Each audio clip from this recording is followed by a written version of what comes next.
Sisi kama wachezaji tuko tayari kwa mchezo wetu wa kesho, japo tunatambua mchezo hauwezi kuwa rahisi kutokana na mpinzani wetu, hasa kwenye mechi yetu tunakuwa tunapata upinzani kweli, lakini sisi kama wachezaji tupo tayari kupata mechi kesho nzuri, na tunatarajia kuwa mechi itakuwa ngumu, lakini sisi kama Simba tutajitahidi kuweza kupata pointi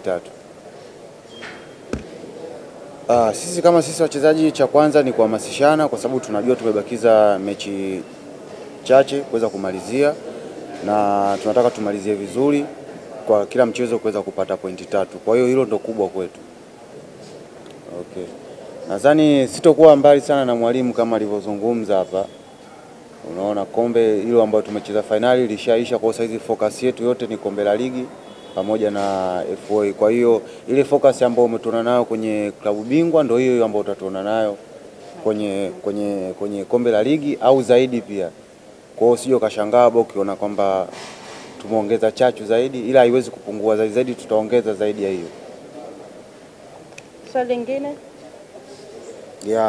Kama nilivyotangulia kusema awali, Singida ni timu nzuri na wako vizuri, wana wachezaji wazuri.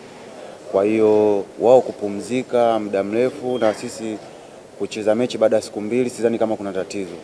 Kikubwa tu ni sisi jinsi tutakavyosikiliza maelekezo ya walimu na kuweza kuyatumia kuweza kupata matokeo siku ya kesho. Nashukuru sana. Kama nikifanikiwa kupata nafasi katika siku ya kesho, ni kuweza kuipambania klabu yangu kuweza kupata pointi 3.